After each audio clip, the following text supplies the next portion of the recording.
So it's a really beautiful day out, and I will probably usually be on the couch right now eating some Doritos. But instead, today, since I don't have my phone, I'm going to try and go on a bike ride with my little sister and spend some time with her. Hopefully have some fun. I'm at Rosalie Nina. Daily, I send out like 300 text messages. I'm at Lada133. I pretty much am plugged in all day, every day. I am always, this is exactly what I'm doing. I'm at Kendall Klingler. I have 31 missed text messages right now, and that's from not checking my phone for about 45 minutes. I'm at Cassie Linvey. I am online 18 hours, 19 hours a day.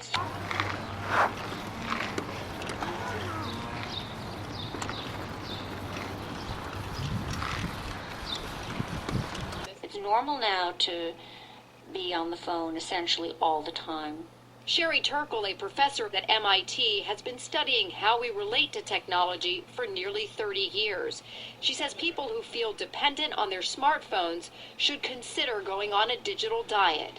These habits of paying more attention to our phones than we pay to each other can be broken on a digital diet, and we make healthier choices. No phone, no life.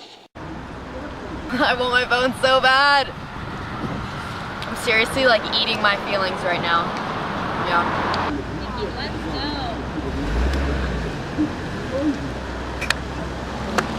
I cannot sit in traffic without my phone. I feel like I abandoned it. Even though texting and driving is illegal in California, not to mention dangerous, Cassie admits she does it all the time. But today, with no phone in hand, she decided to jot down her to-do list the old-fashioned way, on paper. This is way more unsafe than texting. After just 8 hours without social media, Rosalie complained of physical side effects. I think I actually have a headache. I kind of feel like I'm going to puke right now.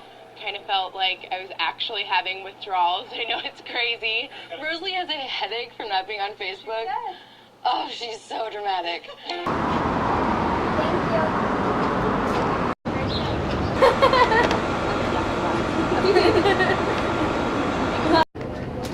What, Tostitos?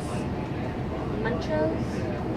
Alright, we are like getting a lot more food than exercise. Okay.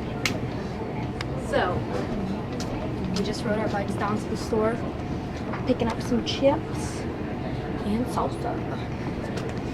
What kind do you want? All right. Let's go Tostitos. Tostitos.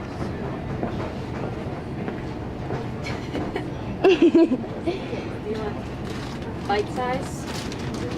Bite size. Oh, getting fancy. Everyone getting fancy.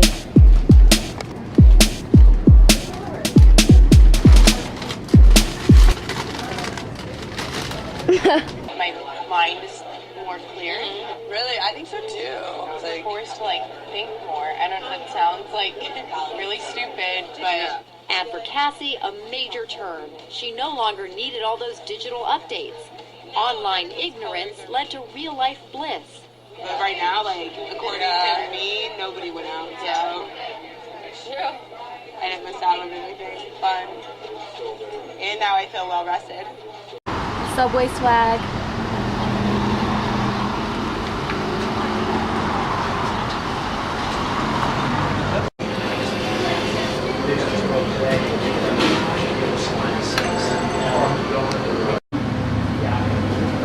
How's your cookie? Are you glad we did this? I'm so happy because I get to spend time with you. You know, I actually get to spend time with you. We're a little less of a dysfunctional family now.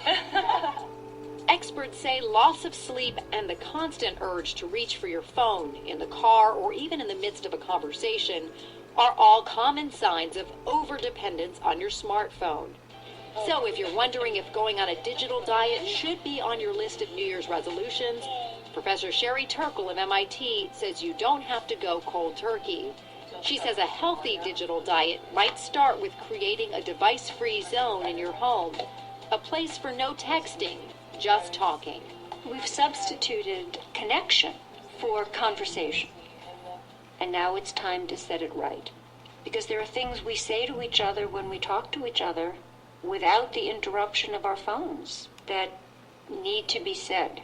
when Well, you probably be sitting at home on your iPod or on your phone. Do I text a lot? You text a lot. Oh. I'm sorry. 15 cents and change. There you go. Thank you. Have a good day. Thank you. How do you think cell phones are a danger to our everyday lives? A danger. I think they rely on too much. I think that you could look for information there rather than a library, which I know will be something that will pass. I think that a danger, I don't think to have something on your head next to your head all the time where your brain is good. Danger. What else do I think is dangerous about them? Texting and driving, or being distracted in the phone, or distracted when someone's saying, hey, look out for the car coming down the road, and you're like walking and not ignoring it. Dangerous. Yeah. How do you think cell phones affect our everyday lives? You're on them too much. As far as using them where you drive, use them when you walk, you text when you're walking, and you just use them too much. Do you consider cell phones a danger? Yeah, I guess you would. Yeah. I mean, we didn't have them in our days. We had the old rotary dial. You know, you had to go in the house and actually dial the phone. And now it's too convenient for the people to use. As you're driving, I'm sure while you're riding your bikes, you're probably on the cell phone talking. Would you consider cell phones a distraction? Yes, I do. I think they're a distraction. I think they're beneficial in a lot of ways, but I think they're distracting from growing, playing, interacting, learning good verbal communication, good spelling, and I think that they can become a part of your life that wasn't necessarily meant to be there in nature's aspect of human nature. Do you think my generation could cut back on cell phones? They should, I think but we should. they won't. That's Because it's definitely too true. convenient. I mean, you got to the point where now it used to be you just talked, now you text. If you're sitting across the table from another, you text. Yeah. Sitting in one room to another room, you text. If you're in one office to another office, you text. You don't pick the phone up and call anymore. So really, the cell phone is a texting tool, not a telephone. All right. Do you think that my generation could cut back on cell phone usage? I think it's going to be like any generation that gets some new technology. Everybody's going to be wild about it, and then they're going to realize how much of their life is actually being taken away from them. So I think your generation probably is going to have the majority of it, and then the next generation is going to be like, okay, like televisions were real big, like, you know, at one time, and telephones and cars, and now it's just sort of, we use them as we need them rather than a way of life. So yeah, I think that's what I think. That's what I think. You get your phone back, do you think you're going to go back to the old ways? I feel like I went through rehab. I'm finally accepting. I'm I kind of like it. I mean, ideally I'd preserve something, and but I know how easy it is, and we're all addicted to our phones. That I don't know. What? Nikki Miller's looking up books. Shush. So it's day 2 of my digital detox, and I'm only kind of doing a sample of a digital detox. I'm not really doing a full-blown 2 weeks like the other girls in the video are, but I'm just kind of dipping my feet in the water and seeing what it's like, because I don't really have a lot of time. Otherwise I would go full out. Right now I'm pretty bored.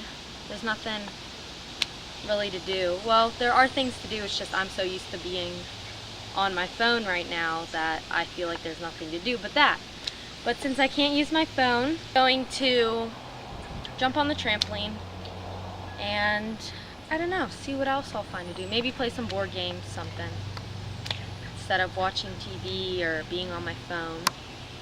Sleep last night was a little rough. It wasn't like I was restless during the night, it was just falling asleep was weird because my body's on this routine of going to bed at 10 o'clock and falling asleep at 11:30 because I just play on my iPod until then. So I laid down in bed at 10 o'clock and my body wasn't ready to fall asleep until 11:30. So it took me a little while, but I still got a good night's sleep and I feel rested. So that's it.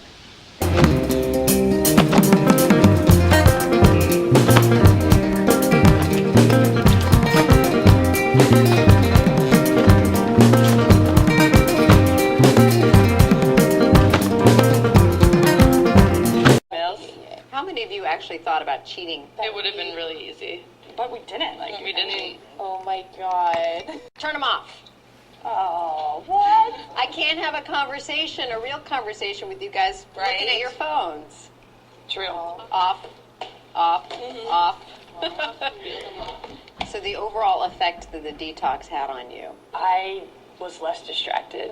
I think everybody should have to experience this because everybody is addicted to their phones. So I'm officially done with my digital detox, and I know I only did it for 2 days, unlike some people do it for 2 weeks or months, but I'm glad I did it, even though it was short, because I still feel like I benefited from it, and I now know that I'm missing out on a lot of things that I usually wouldn't get to do, like socializing with my family. Like, we have family game night. When does that ever happen? I don't know, but it was fun and I really enjoyed it. And I definitely recommend that everyone does this. Try it just for 1 day, 1 hour. Just give it a try and see what happens. I promise it'll be good. I promise it's not like you're gonna die because you didn't go on Facebook for a day. But just try it, see what happens. And I'm really glad I did it. I think it's educational in a lot of ways. So that's it. Thanks, guys. Bye. So what would you all tweet right now if you were to tweet? We're back.